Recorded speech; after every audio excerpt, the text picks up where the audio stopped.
world around you. The sights, the sounds, the sensations. Allow yourself to unhook your awareness from those and bring them deeply into yourself.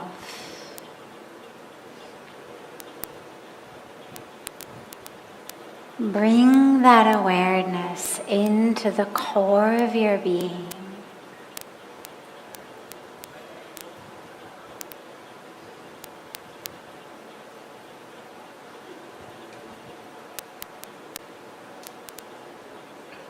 And allow the awareness to merge into your breath. Don't try to change the breath.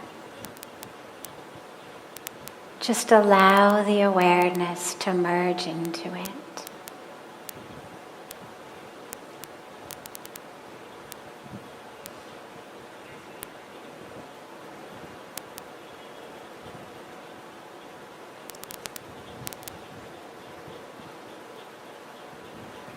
Allow the breath to be like an anchor,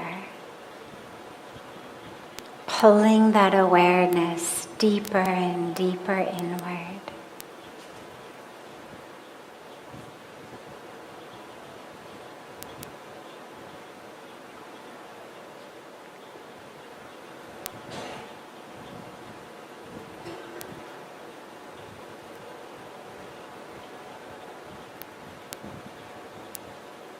If the mind wanders, just gently bring it back. Bring it back to the breath. Bring it back to that light within you. As you drop deeply inward, as the eyes are closed to the world outside, can you see the flickering of the light within you?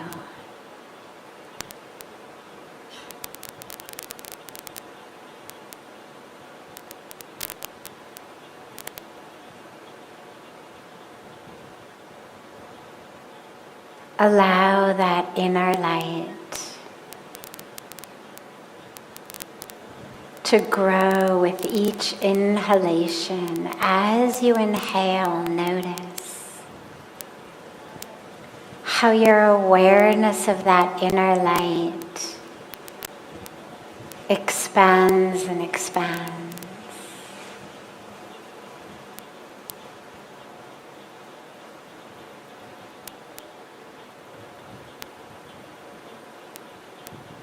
And as you exhale, let go more and more on each exhalation. With all of that is holding you back.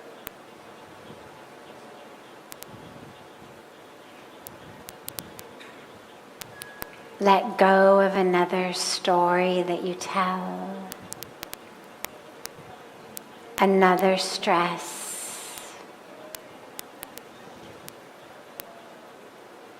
another attachment,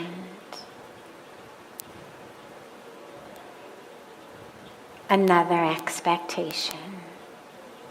As you exhale, let it go.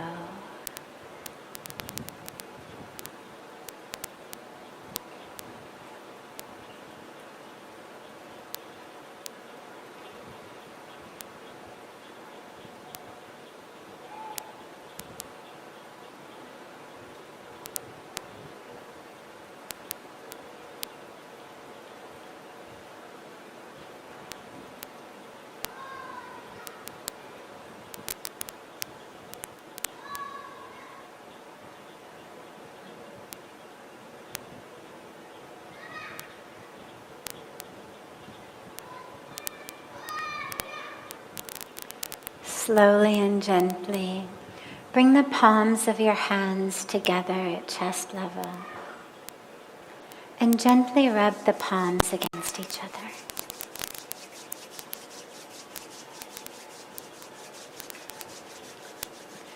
Press the palms of your hands into your closed eyes.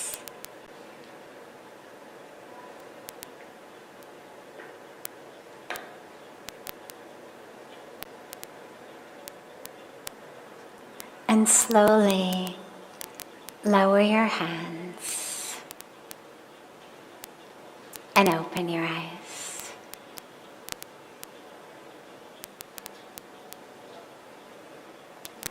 Welcome to Satsang. So beautiful to be together. As always, we start with one of the questions that has come in advance from our family around the world. And then we open it up to any questions that anyone here has. So don't be shy. It's a cozy group tonight. So just feel like this is your family. Any questions that anyone has, feel free to come and ask them. But we'll begin, as always, with a question that's come from our online family.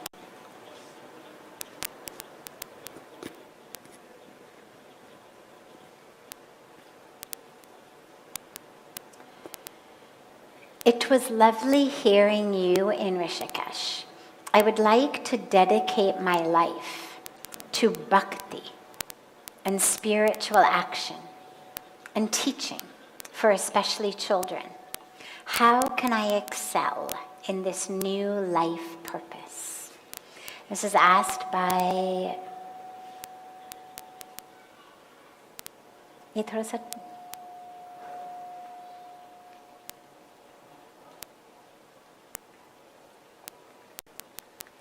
This is asked by our sister Kusum over email.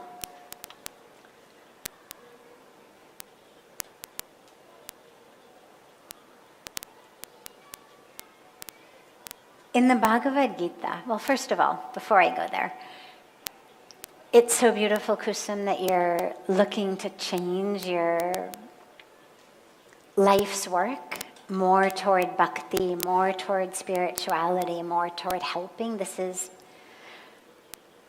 the gift that being touched spiritually gives us. Is, as I always say, instead of asking what for me, we start asking what through me. Otherwise, most of us spend most of our lives in the way that I was raised in the first 25 years in America, where we literally learn that kind of life's question is, what for me? Mere liye kya? Mujhko kya milega? What am I going to get out of it?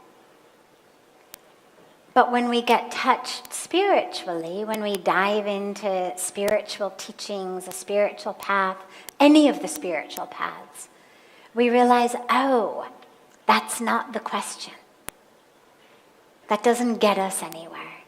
No matter how much I manage to acquire and accumulate for myself, I still feel empty. I still feel miserable. And so we start asking, instead of what for me, what through me? Because when we become a vessel, a vehicle, a channel, not only is that when we get in alignment, but that's when actually all of the joy that we're looking for, the peace that we're looking for, the meaning that we're looking for, it all comes in that. So that shift is something that doesn't always happen just due to a spiritual experience, but typically that's how it happens. Otherwise, it's very hard to spontaneously pull yourself out of a rat race. But this is why it's so beautiful to have people from all over the world come here.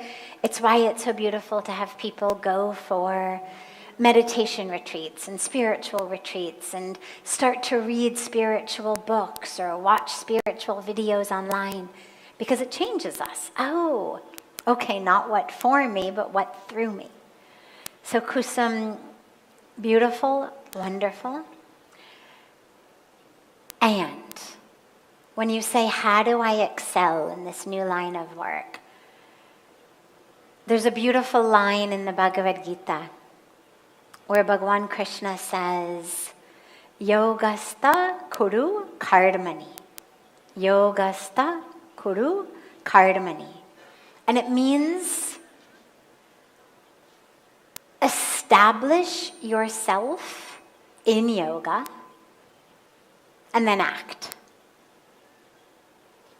Establish yourself in yoga and then act. Meaning whatever you do, first make sure that you're grounded and anchored in yoga. Means union. It doesn't mean make sure you're standing on your head. It doesn't mean make sure that you're, in Trikonasana. It means be established in oneness. Oneness of self to the divine. Be established in that. And then act. There's another beautiful teaching where he says, Yoga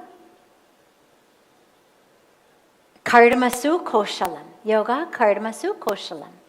And it means excellence in action is yoga. Excellence in action is yoga. So if you are doing yoga, you will excel. And when you excel, that is yoga.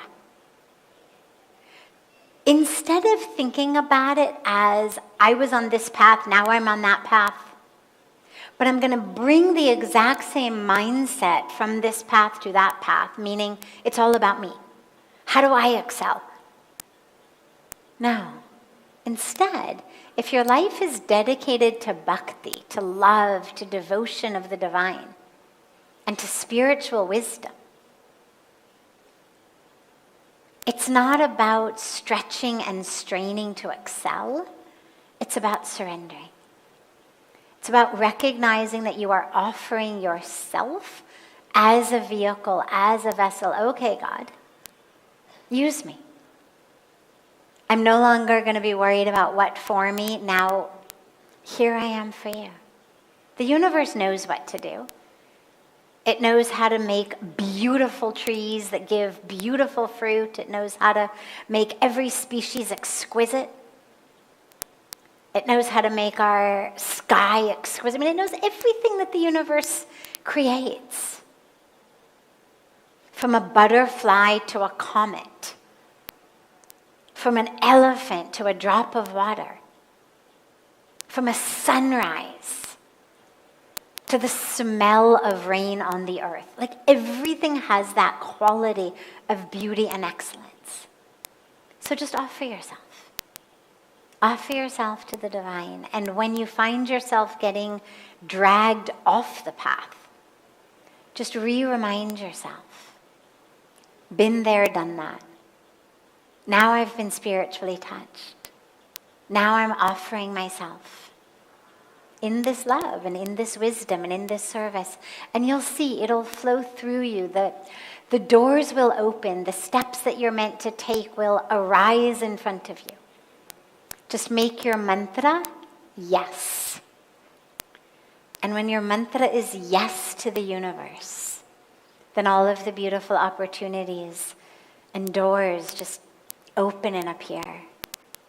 So beautiful. Beautiful question and beautiful life path shift. Other questions? Yes, of course, please.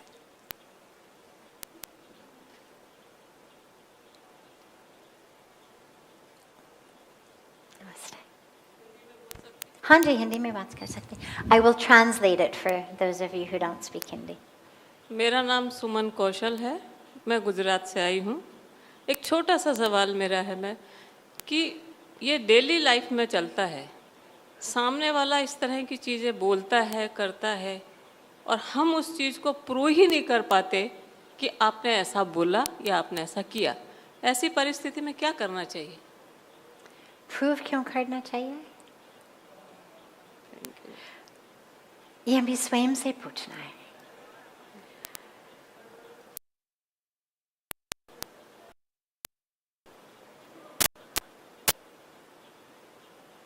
जब लोग,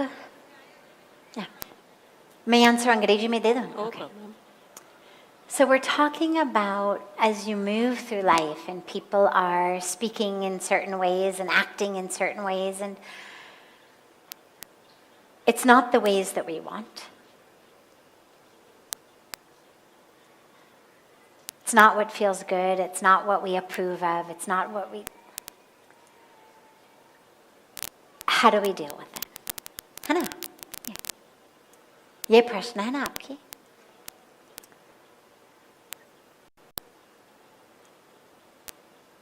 You know, I come from a science background, and I tend to look at things still, even after 30 years in a spiritual life, I still look at things really quite scientifically.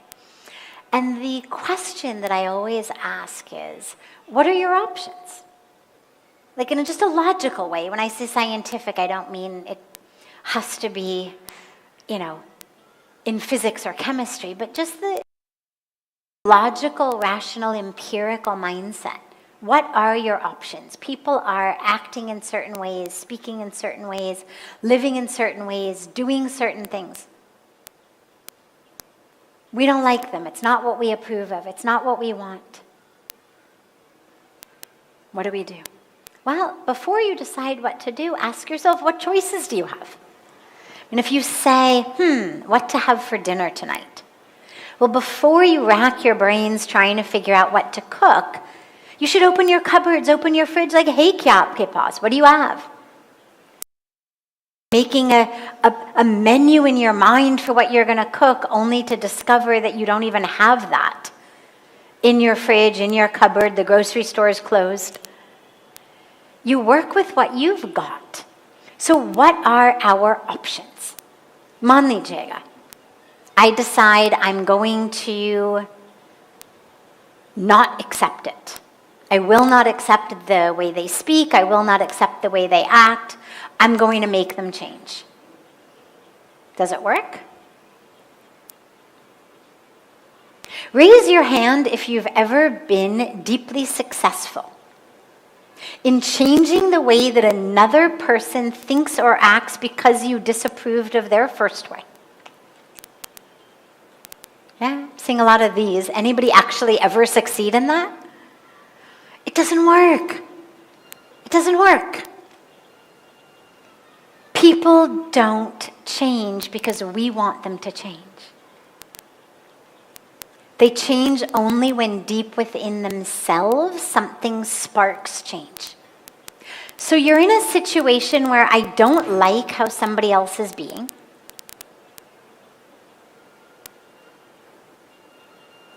I try to ask them why, it doesn't get me anywhere. What are my options? I can scream, I can yell, I can refuse to accept it, I can get mad at them, sure. But does that achieve anything? Does it get them to live differently? Does it bring you the peace that you're looking for?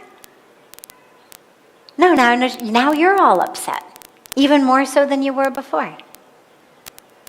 And this is where, from a just purely logical standpoint, we have to say, actually, I don't have any control.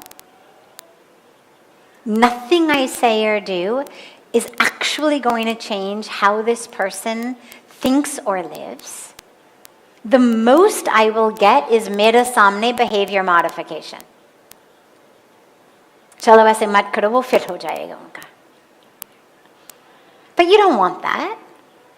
The change that we want in people is genuine, deep change. Not just that they don't want to see us throw a fit, so okay, they'll pick their socks up off the floor. What we want is for them to actually have a different way of thinking about things. But that's not going to happen from you being angry or upset, yelling, threatening. All you can do is accept it. Doesn't mean you have to love it. Doesn't even mean you have to live with it, depending on who the people are. But for your spiritual growth, you have to accept it and surrender. Okay, God, this is how it is. It's like I always say, the weather doesn't really care that you didn't want a rainy day. You have a birthday planned, you have a picnic planned, it rains. You scream at the skies. But the skies don't change because you scream at them. They never say, oh, I'm so sorry, you had a picnic planned. Okay, let me stop all this rain. It's raining. Nothing you can do. Best thing to do is accept it, smile, and figure out where else you're going to have your birthday party. Screaming at the clouds doesn't get you anywhere. Screaming at the wind for moving the clouds onto right over where you were going to have your picnic doesn't get you anywhere. And in the same way with other people, the more we are stuck with other people's way of speaking, living, acting, the more we are stuck. तो फंसना नहीं. वो लोग जिस तरह से जी रहे वो उनका karmic journey है. वो उनके कर्म के अनुसार से सोच रहे, बोल रहे, जी रहे. आप कुछ नहीं कर पाएंगे उसके बारे में. आपका जिम्मेदारी आपका karmic journey. तो आप बिल्कुल मत फंसो. Accept it. And allow yourself to change inside so that you can be in peace regardless of how the rest of the world is behaving. And again, that doesn't mean you have to live with it. It doesn't mean you have to become a punching bag or a doormat. Depending on who the people are, whether they're in our house, in our company, in our neighborhood, in our organization. We have different levels of options. But when I say accept, I don't mean that you condone it. I don't mean that you love it. I don't even mean that you stay near it. But it means that in your mind and your heart, you stop fighting it. Because fighting against that over which we have zero control is one of the surest ways to be miserable and exhausted. And so then you don't even have the strength or the energy to create something different. In the meditation at the beginning, I spoke about unhooking your awareness from all of that that's constantly changing around us and bringing the awareness deep within. It's a practice for life. Instead of allowing your swastiti, your inner situation, to be dependent upon paristiti, the outer situation. Instead of that, your inner situation, your swastiti, should be dependent on nothing else. So that you can move through any paristiti, any outer circumstance, but you stay anchored and grounded. Okay? Great. Yeah. Other questions? Yes.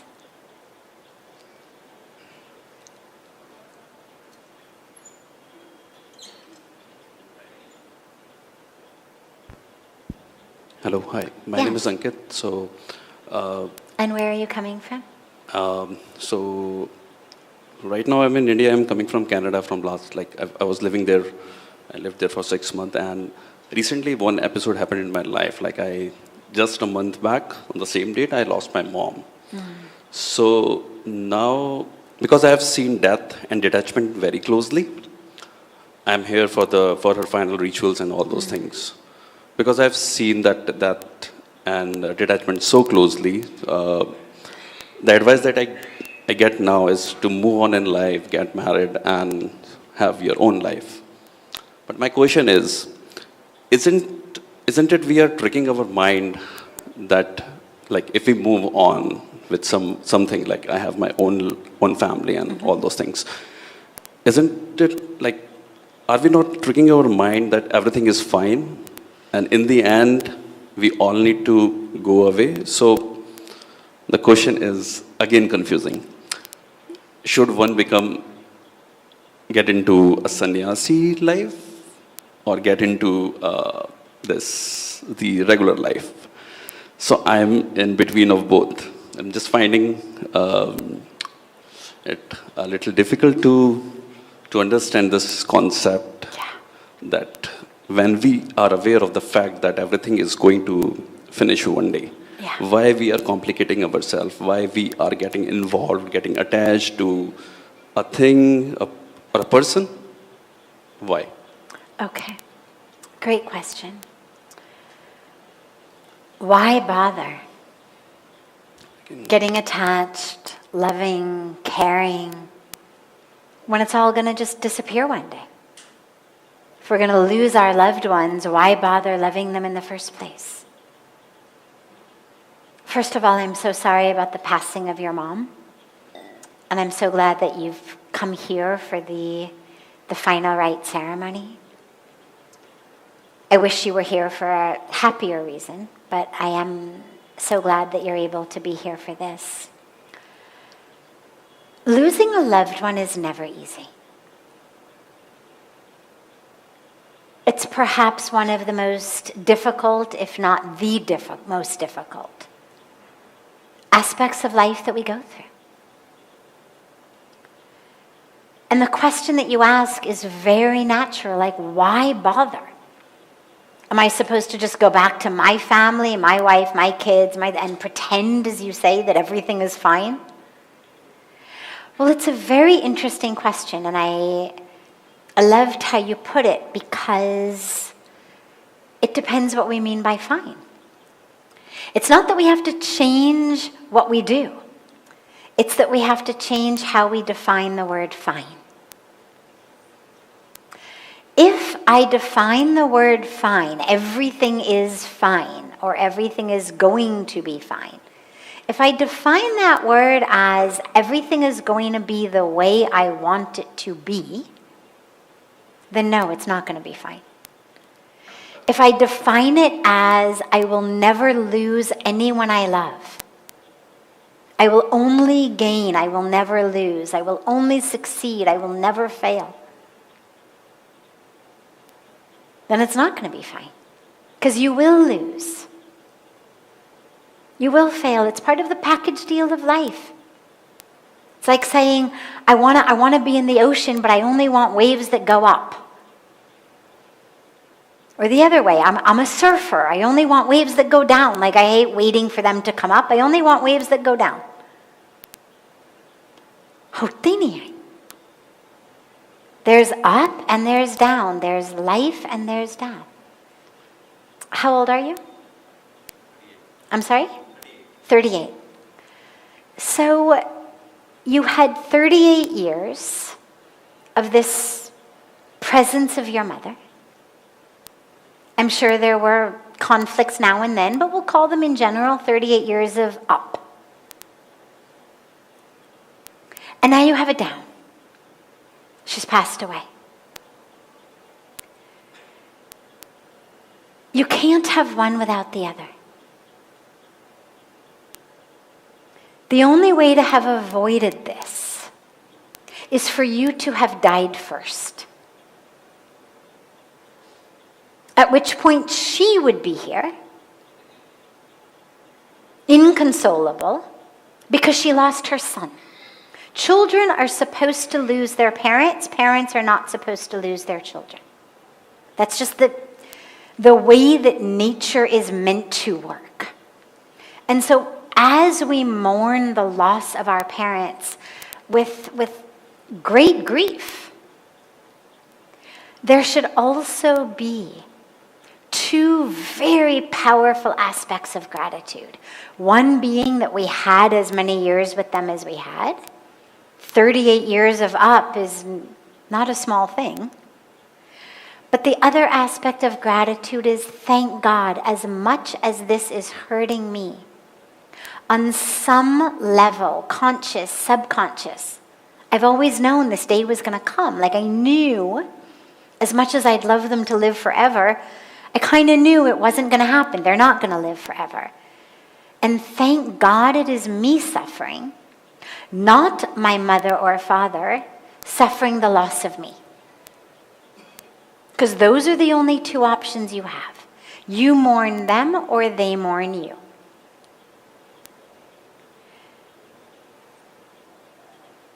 So the up is the time together, the down is the pain, the up is the loss, the down is the up is the love, the down is the anguish. But they're part of the same ride. And then you ask a very interesting question though, why bother? Like, why bother going up at all if I'm just going to have to come down? Why not just renounce it all?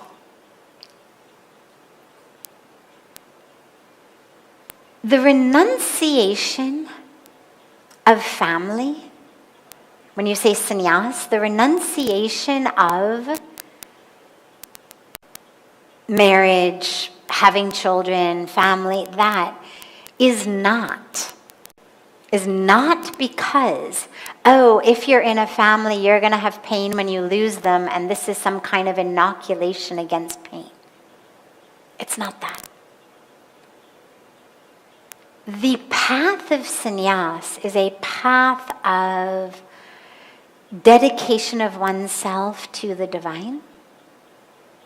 It's a path of a renunciation of the singular attachment to a few people, recognizing only them as family, in order to recognize all as family.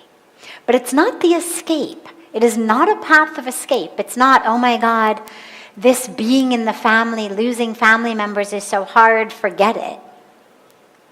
I mean, think about it. You've got this family waiting back for you. Wife, kids.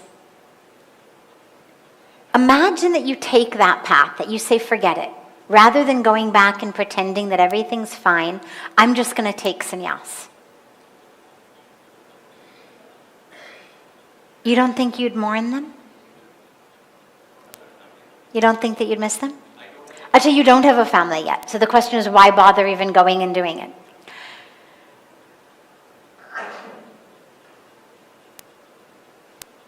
For most people, the path of a householder, the grihasthashram, is the dharma that most people are meant to take. It may not be the dharma for you.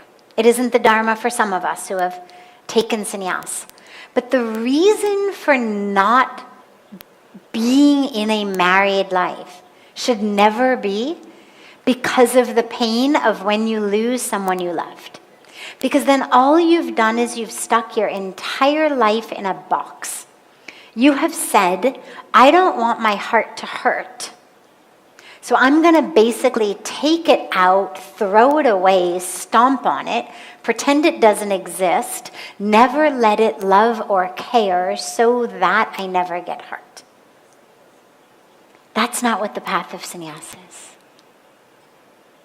The path of sannyas is actually opening one's heart, but bigger and greater and more than just one spouse, 2, 3 kids, a couple of in-laws.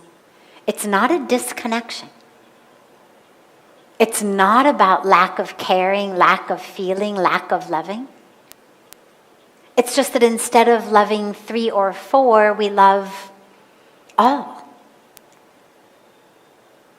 The sannyasis I know who are the most enlightened masters are the ones who care the most deeply, who are connected the most deeply to poor people, to sick people, to women being suppressed, to kids on the street, to trees being cut down. I mean, the way that Pujya Swamiji's heart melts, and I've seen a few in the 30 years that I've been blessed to be in India. I've had the real blessing of being in the presence of a small handful of enlightened masters. And this is one thing they all have in common. Their hearts break and melt for other people's suffering. And they've never met that person, they don't see that, but it doesn't matter. Someone else's suffering is their suffering. And they are prepared to give everything. I mean, I've watched saints who have nothing give quite literally the very shirt off their back to someone who doesn't have a shirt. कुछ है नहीं मेरे पास, बस यही कपड़ा है, चलो ये मैं दे दूं. Because their heart hurts.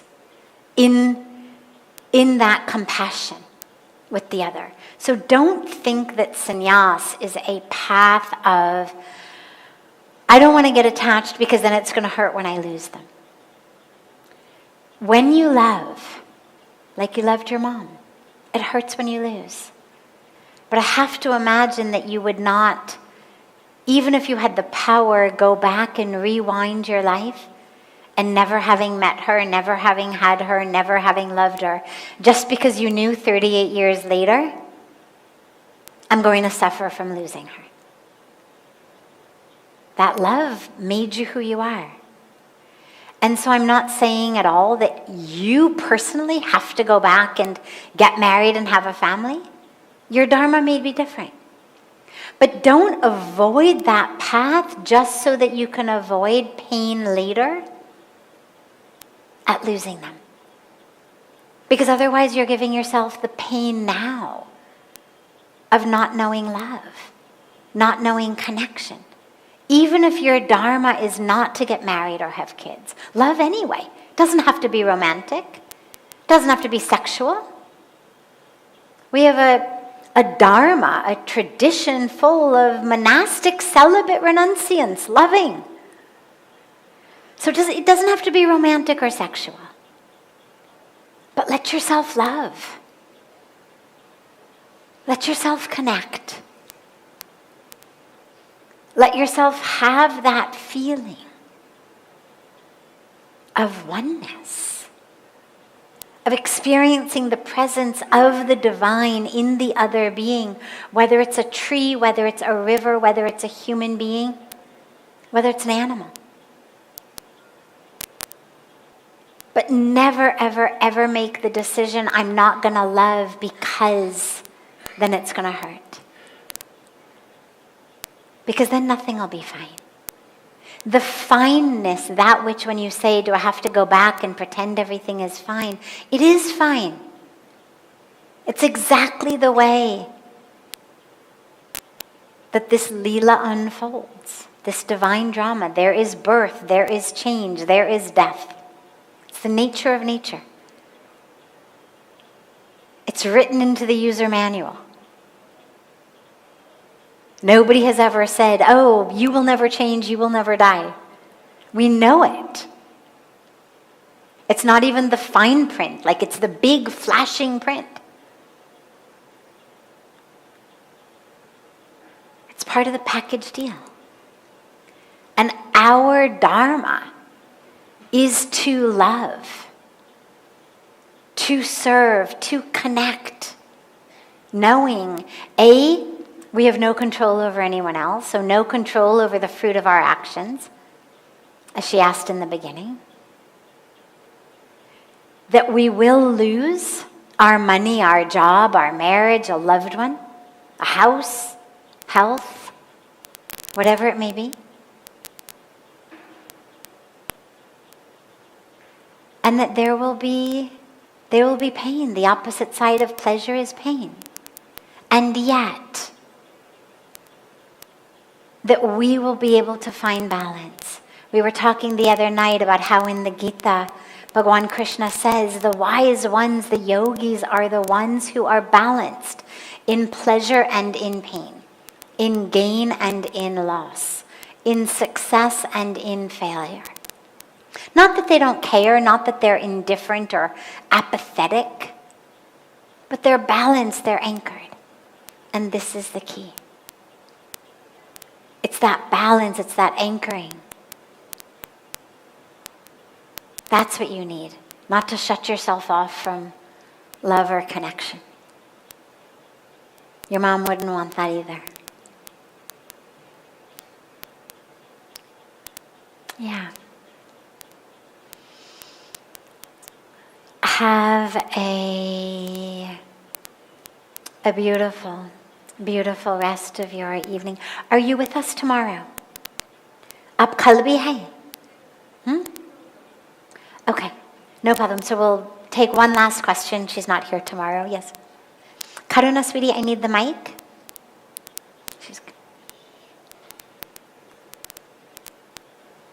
Thanks. Namaste. Namaste. And thank you for the consideration. Yeah. I'm not understanding since I have attended the aarti, I'm continuously crying. I'm not able to control my tears, and I'm not understanding why this is happening to me. So please, Beautiful. please let me understand why this is happening to me. Don't even try to understand. Trying to understand activates the mind and it pulls you out of the heart. The tears are flowing from the heart. When we have deep spiritual experiences, very frequently we cry. It's beautiful. It's wonderful.